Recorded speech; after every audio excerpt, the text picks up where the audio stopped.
بسم اللہ الرحمن الرحیم الحمد للہ رب العالمین والصلاة والسلام علی اشرف الانبیاء والمرسلین نبینا محمد وعلی آلہ وصحبہ اجمعین رب اشرح لی صدری ویسر لی امری واحلل عقدۃ من لسانی یفقہوا قولی۔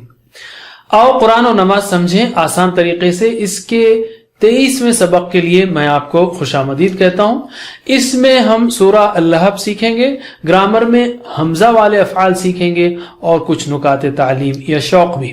اور اس سبق کے ختم پر ہم انشاءاللہ 155 الفاظ سیکھ چکے ہوں گے جو قرآن کریم میں 43,400 بار آئے ہیں تقریباً۔ تو لیتے ہیں ہم سورت کا تعارف، سورہ لہب کا۔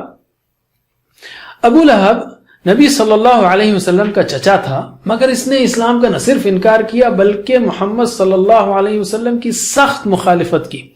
وہ کعبۃ اللہ کا متولی تھا۔ اللہ کے اس گھر میں 360 بت رکھے ہوئے تھے۔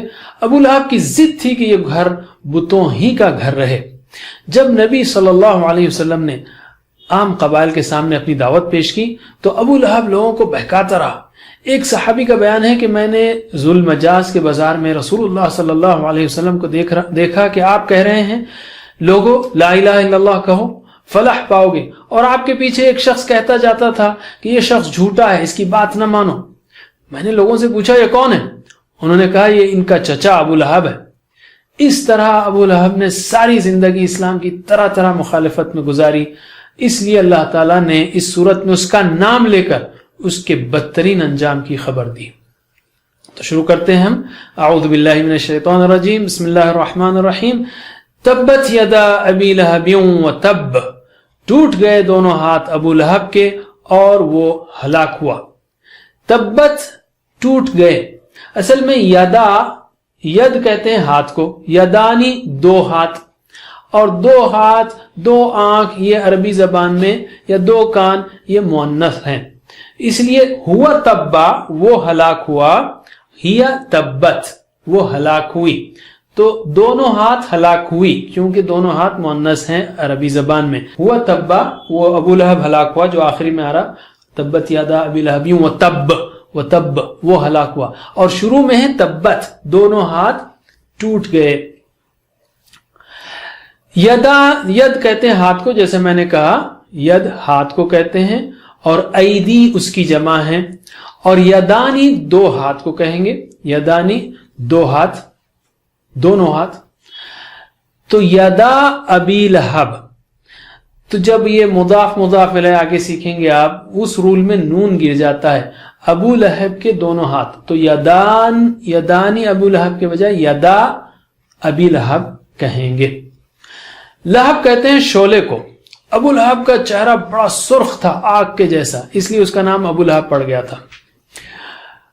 محمد صلی اللہ علیہ وسلم نے مکے میں رسول بنائے جانے کے بعد شروع کے دور میں صفا کی پہاڑی پر چڑھ کر پکارا یا صباحا، یہ ایک سٹائل تھا، یعنی لوگوں خطرے سے ہوشیار ہو جاؤ۔ لوگ آپ کی پکار کو سن کر جمع ہو گئے۔ آپ نے فرمایا اگر میں تمہیں یہ بتاؤں کہ اس پہاڑ کے پیچھے ایک لشکر تم پر حملہ کرنے کے لیے آ رہا ہے تو کیا تم میری بات سچ مانو گے؟ لوگوں نے کہا ہم نے آپ کو کبھی جھوٹ بولتے نہیں دیکھا۔ تو آپ نے فرمایا صلی اللہ علیہ وسلم تو دیکھو میں تمہیں آنے والے عظیم عذاب سے ڈراتا ہوں۔ یہ سن کر ابو لہب نے کہا تباہ ہو جائے تو، کیا تو نے ہمیں اسی لیے جمع کیا تھا؟ تو وہی تبت یا تبا کا لفظ اس نے استعمال کیا تھا، تو اللہ تعالیٰ نے اس کو دنیا و آخرت میں تباہ کر دیا۔ ابو لہب ساری زندگی اسی طرح دین کی مخالفت کرتا رہا، لیکن وہ اسلام کی مخالفت میں ناکام ہو گیا۔ جنگ جب اللہ تعالیٰ نے کہا وہ تبا اور تبت یدا، تو لازماً جب اللہ تعالیٰ نے کہا تو ہلاک ہو گیا۔ وہ جنگ بدر میں اس کے ساتھی مارے گئے، اس کی شان ختم ہو گئی۔ اس جنگ کے ایک ہفتے بعد ہی اس کو جلد کی بیماری لگ گئی اور اسی میں وہ مر گیا۔ 3 دن تک اس کی لاش سڑتی رہی کیونکہ کوئی اس کو ہاتھ نہیں لگانا چاہتا تھا۔ وہ ڈرتے تھے کہ کہیں ان کو بھی وہ بیماری نہ لگ جائے۔ آخرکار اس کے بیٹوں نے گڑھا کھدوایا اور لکڑیوں سے اس کی لاش کو ڈھکیل کر اس میں پھینکا اور دور ہی سے پتھر مٹی پھینک کر اسے ڈھانک دیا۔ آخرت میں تو وہ جہنم میں جا کر ہمیشہ کے لیے تباہ و برباد ہوگا۔ ایسی آیتیں جب ہم سنیں تو کیا کہہ سکتے ہیں ہم کہ اے اللہ ہمیں ہلاکت سے بچا، تو اگر دین کے مخالف سے سخت ناراض ہے تو ہمیں تیرے دین کی خدمت کی توفیق دے اور ہم سے راضی ہو جا۔ تو پریکٹس کیجئے. تبت ٹوٹ گئے, یدا دونوں ہاتھ, ابی لہب ابو لہب کے, وتب اور وہ ہلاک ہوا. پھر سے تبت ٹوٹ گئے, اصل مطلب ہے ٹوٹ گئی. یدا دونوں ہاتھ, ابی لہب ابو لہب کے, وتب اور وہ ہلاک ہوا. تبت یدا ابی لہب وتب, ٹوٹ گئے دونوں ہاتھ ابو لہب کے اور وہ ہلاک ہوا. ما اغنا عنہ مالہ وما کسب, نہ کام آیا اس کا مال اور جو اس نے کمایا. ما کا مطلب ہے نہیں, یہاں پر مراد نہیں ہے. ما کے دو مطلب ہیں, نہیں اور دوسرا ہے جو. پہلا ہے معافی جو ہم عربک اسپوکن عربک میں استعمال کرتے ہیں, نہیں ہے نہیں, اور دوسرا ہے ما دینو کا, قبر کا دوسرا سوال, کیا ہے تیرا دین, یا جو, کیا اور جو دونوں بھی اس معنی میں آتا ہے. تو ما یعنی نہیں, اغنا کام آیا, ما اغنا نہیں کام آیا. دیکھیے جب بھی فعل کو نیگیٹو کرنا ہے ماضی کو تو ما استعمال کرتے ہیں. ہم نے سیکھا فعلا فعلو فعلتا فعلتم فعلتو فعلنا. اگر ہم کہیں گے نہیں ہوا, نہیں کیا اس نے, تو ہم کہیں گے ما فعلا. ترجمہ کیجئے ایکشن کے ساتھ, ما فعلا اس نے نہیں کیا, ما فعلو ما فعلتا ما فعلتم ما فعلتو ما فعلنا. اغنا یعنی کام آیا, ما اغنا نہیں کام آیا, عنہ اس کو, مالہ اس کا مال, مال کی جمع اموال, مالہ اس کا مال. وما کسب, و یعنی اور, ما یعنی جو, کسبا اس نے کمایا. تو یہاں ما دوسرے معنی میں ہے. پہلا معنی نہیں ہے ما اغنا, اور دوسری جگہ معنی ہے جو. ما کا مطلب ہے ما دینک, واٹ از یور ریلیجن, اور انگلش میں واٹ جو ہے شروع میں آئے تو کیا ہے, بیچ میں آئے تو جو ہے, اس سے پہلے ہم نے سیکھا تھا. تو یہاں پر جو کا معنی ہے. وما کسب اور جو اس نے کمایا. اردو میں لفظ ہے کسب حلال یعنی حلال کمائی. کیوں کام نہیں آیا؟ اس لیے کہ اس نے ان چیزوں کو دین کی مخالفت میں لگایا. مال, حسب, نسب, پوزیشن, عزت, دوست, حمایتی, کوئی بھی اللہ کے خلاف کام نہیں آئے گا. تو ہم کہیں گے اے اللہ ہم کو ہمارا مال, ہمارا وقت, ہماری سوچ, ہماری صلاحیتیں, ہماری پوزیشن سب کو دین کی خدمت میں لگانے کی توفیق دے. ترجمہ کیجئے, ما اغنا عنہ مالہ وما کسب, اور جو اس نے کمایا. ما اغنا عنہ مالہ وما کسب, نہ کمایا اس کا مال اور جو اس نے کمایا. اور جو اس نے کمایا. سیصلا نارا ذات لہب, عن قریب داخل ہوگا آگ میں شعلے والی. سا یعنی جلد, سوف یعنی جلد, سا یعنی بہت جلد. ہم نے سیکھا سوف یفعلو وہ جلد کرے گا, سیفعلو بہت جلد کرے گا. سیصلا عن قریب داخل ہوگا, یصلا یعنی داخل ہوگا. نارن آگ میں, نارن آگ میں, ہم کہتے ہیں وقنا عذاب النار, نار کا مطلب آگ ہے.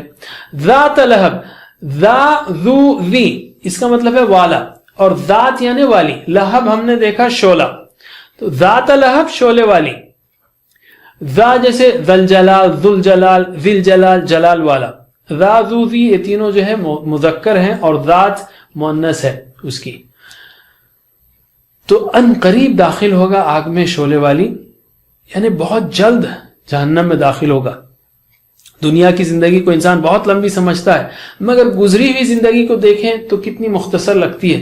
اسی طرح بقیہ زندگی بھی بہت جلد گزر جائے گی. ایسی آیتیں ہم سنیں تو کیا کہیں, اے اللہ ہمیں ایسے کاموں سے دور رکھ جو آگ کی طرف لے جاتے ہوں, اور ایسے کاموں کی توفیق دے جو تیری رضا اور تیری جنت کی طرف لے جانے والے ہوں. تو ترجمہ کیجئے, سیصلا ان قریب داخل ہوگا, نارن آگ میں, ذات لہب شعلے والی. پھر سے سیصلا قریب داخل ہوگا نارن آگ میں, ذات لہب, شعلے والی. سیصلا نارا ذات لہب, قریب داخل ہوگا آگ میں شعلے والی. وامرأته حمالۃ الحطب, اور اس کی بیوی لادنے والی لکڑی. امرأتن کہتے ہیں عورت کو, امرأتہ اس کی عورت یا اس کی بیوی, و یعنی اور, و امرأتہ, و اور امرأتن جب جڑائیں گے تو پڑھیں گے وامرأتہ. اچھی طرح نوٹ کیجئے, وامرأتہ, اور بیوی اس کی. حمالہ, حمال کہتے ہیں بوجھ اٹھانے والا, اردو میں بھی استعمال ہوتا ہے بوجھ ڈھونے والا. اور حمال کی مؤنث حمالہ, مسلم کی مسلمہ, مؤمن کی مؤمنہ, حمال کی حمالہ, بوجھ اٹھانے والی, بوجھ ڈھونے والی. الحطب, لکڑی, ایندھن والی لکڑی, الحطب ایندھن والی لکڑی. یہاں پر بیوی کا ذکر کیوں کیا اللہ تعالیٰ نے؟ اس لیے کہ وہ بھی ابو لہب کے ساتھ دین کی مخالفت میں شریک تھی, پڑوسن تھی, اور انتہائی خراب پڑوسن تھی. چاچی اور چاچی ہونے کے باوجود آپ صلی اللہ علیہ وسلم سے بہت برا سلوک کرتی تھی. ایسی آیتوں پر ہم کیا کہہ سکتے ہیں کہ اے اللہ ہمارے گھر والوں کو ہمارے ساتھ دین کے کام کرنے کی توفیق دے, ہم کو گھر میں روزانہ قرآن, حدیث, سیرت وغیرہ پڑھنے کی اور ایک دوسرے کو سنانے کی توفیق دے, تاکہ ہمارے گھر والے بھی دین کی خدمت کے لیے تیار ہوں. اس کی بیوی لادنے والی لکڑی, یعنی ایک اس کی تشریح یہ ہے کہ ابو لہب جس آگ میں جلے گا وہ لا کر اور ڈالے گی کہ وہ خوب جلے, اور وہ بھی جہنم میں رہے گی. تو ترجمہ کیجئے, وامرأتہ, اور اس کی بیوی, حمالہ, لادنے والی الحطب, لکڑی, وامرأتہ حمالۃ الحطب, اور اس کی بیوی لادنے والی لکڑی. فی جیدہا حبل من مسد, اس کی گردن میں کھجور کی چھال کی رسی ہوگی. ٹھیک ہے, فی یعنی میں, فی جیدہا, اس کی گردن میں, جید کہتے ہیں گردن, جیدہا اس کی گردن, ربہ اس کا رب, ربہا اس عورت کا رب, جیدہا اس کی گردن میں, اس کی گردن. حبل رسی, حبل کیا ہے؟ رسی. من مسد, مسد کہتے ہیں کھجور کی چھال کو, من مسد کھجور کی چھال سے, حبل من مسد کھجور کی چھال سے بنی ہوئی رسی یا کھجور کی چھال کی رسی. کیوں؟ بعض مفسرین کے مطابق اس کے پاس جو سب سے قیمتی چیز تھی وہ ہیروں کا ایک ہار تھا. وہ محمد صلی اللہ علیہ وسلم کی دشمنی میں اتنی دیوانی ہو گئی تھی کہ اس نے یہ تک کہا تھا کہ اگر ضرورت پڑے تو میں اس ہار کو بھی بیچ کر محمد کی صلی اللہ علیہ وسلم دشمنی میں لگا دوں گی. اس نے جب اللہ تعالیٰ ہی کی نعمت کو اسی کے رسول کے خلاف استعمال کرنے کی سوچی تو پھر اللہ تعالیٰ بھی اس کو عذاب بھی اتنا ہی برا دے گا. وہی گردن میں اللہ تعالیٰ اس کو کھجور کی چھال کی رسی پہنائے گا. یہ تو ہمارے لیے کہہ رہا اللہ تعالیٰ, یعنی سمجھنے کے لیے دوزخ میں وہ کیسا ہوگا اللہ ہی کو معلوم ہو. ایسی آیتوں پر ہم کیا کہہ سکتے ہیں کہ اے اللہ ہم کو اور ہمارے گھر والوں کو ان کی سب سے قیمتی چیز دین کی ضرورت کے وقت تیری راہ میں لگا دینے کی توفیق دے, ہم کو قرآن اور حدیث پڑھنے کی اور سنانے کی توفیق دے, اور اس طرح کی تربیت حاصل کرنے کا موقع دے. ترجمہ کیجئے, فی جیدہا اس کی گردن میں, حبل من مسد کھجور کی چھال کی رسی ہوگی, فی جیدہا حبل من مسد اس کی گردن میں کھجور کی چھال کی رسی ہوگی. السلام علیکم. Learn to read Al-Quran, learn tajweed, understand Al-Quran and memorize it using easy, scientific and interactive methods. Get ebooks, videos, audios, posters, PowerPoint files, app links for different courses. We have specialized Montessori materials and games for making the Quran easy for kids and a teacher's resource center too. Get personalized one-to-one online courses that suit your needs from expert teachers. For free trial, write to admin@understandquran.com or visit understandquran.com. Wassalamu alaikum